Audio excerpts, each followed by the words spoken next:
Good afternoon, everyone. Thank you for joining us for this 13 Plus FastCast. I'm Mary Coleman. And I'm Carson Courier. We hope you're having a great day so far. And we have our very own meteorologist, Mark Murray, with us today. Okay, by a show of hands, who's tired of the hot weather? I think we're all in the same boat. Are you playing a joke on us? What is going on here? We live here because we enjoy the warm weather. Exactly. But enough is enough. Yeah. You know, here we are challenging yet another record high today. And we're, middle of October? Yeah. Let's take a look outside right now. Live look, and our current temperature is 99 degrees. Just to put that in perspective, typically we would be about 86 for this time of year. So we are way above average. We're going to be close to a record high this afternoon. 99 is our current forecast. It may sneak up to triple digits, and that could challenge the record of 101 set just 3 years ago. Satellite and radar hoping for a small shower to cool things off a little bit. If we see a shower, it would be likely well to the south and east of the Tucson area, but we do have some better rain chances tomorrow. Little weak disturbance coming north out of Mexico today. A stronger disturbance tomorrow gives us a better chance for rain tomorrow afternoon. More widespread showers could cool things off just a little bit. Not going to get a lot of rain out of this here over the next 7 days. We'll be lucky to see just a few 1/100ths of an inch of rain, but as we get into the last week of October, our rain chances are actually above average, which is good because we are way below where we should be. We haven't had a drop of measurable rainfall so far this month in Tucson. Typically for the whole month, we get 2/3 of an inch of rain.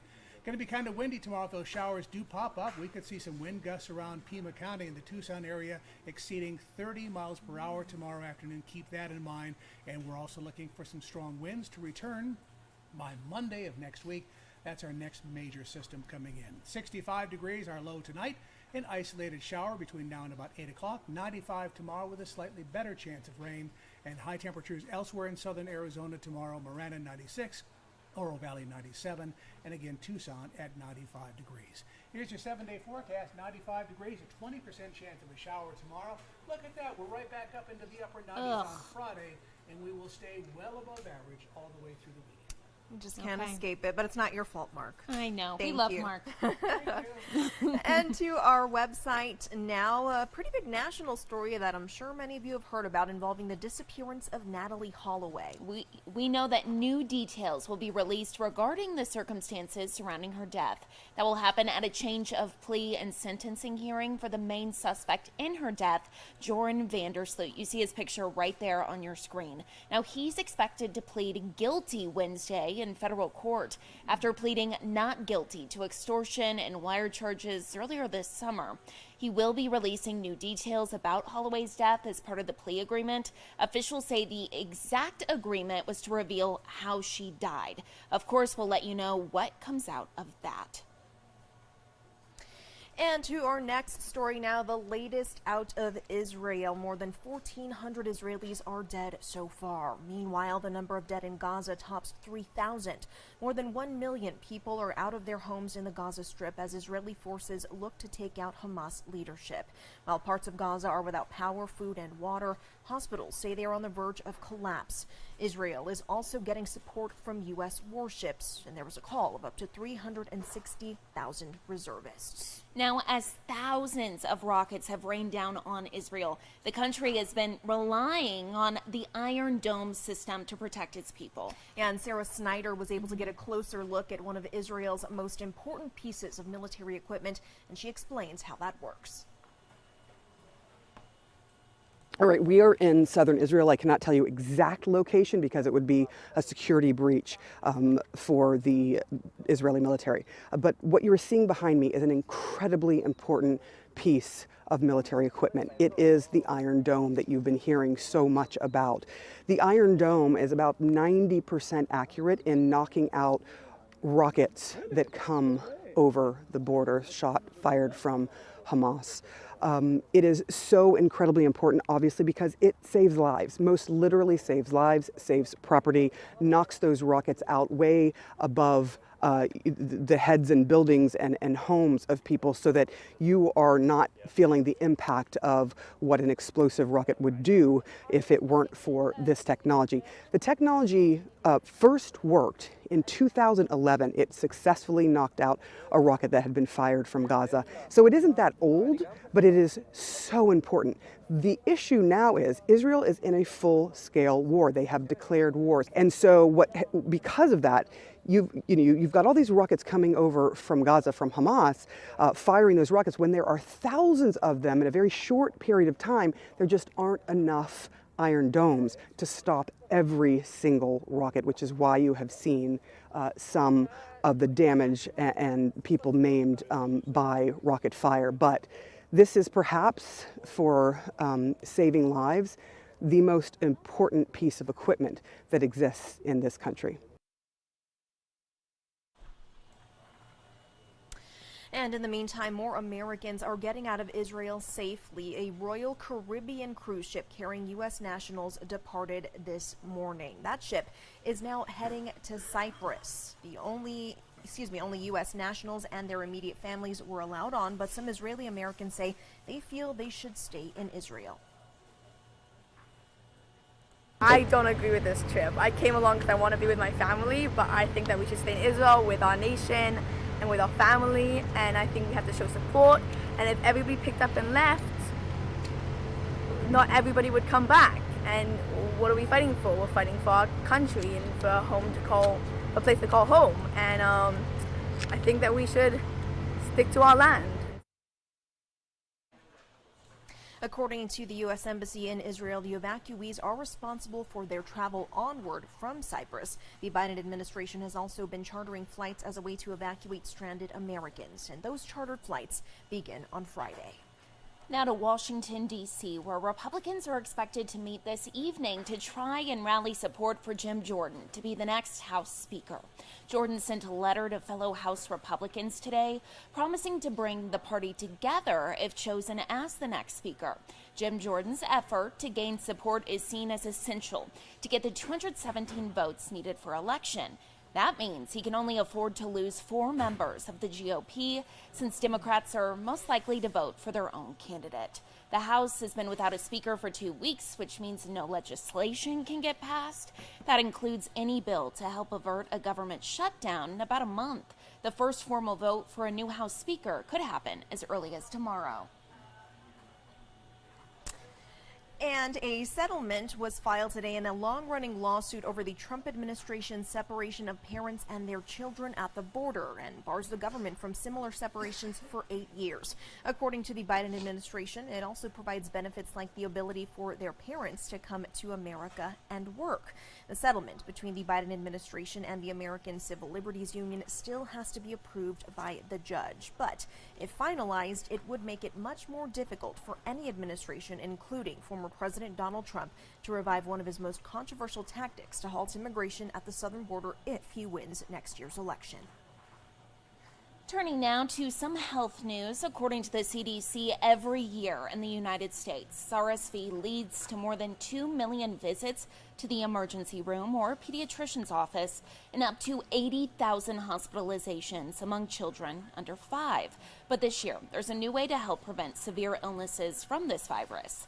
The new treatment is a monoclonal antibody. The CDC recommends it for all babies younger than 8 months. A vaccination can also be given during pregnancy if a baby is born during or entering their first RSV season.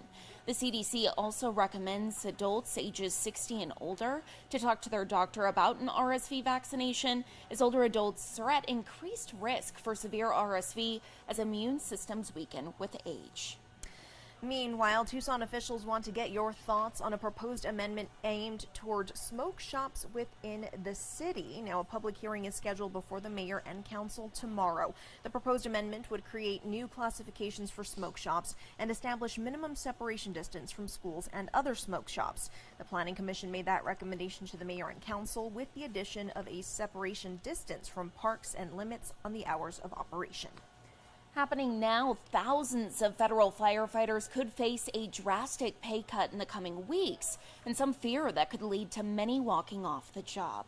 Last year, federal wildland firefighters received a temporary pay bump of either $20,000 a year or 50% of their base salary, whichever was lower.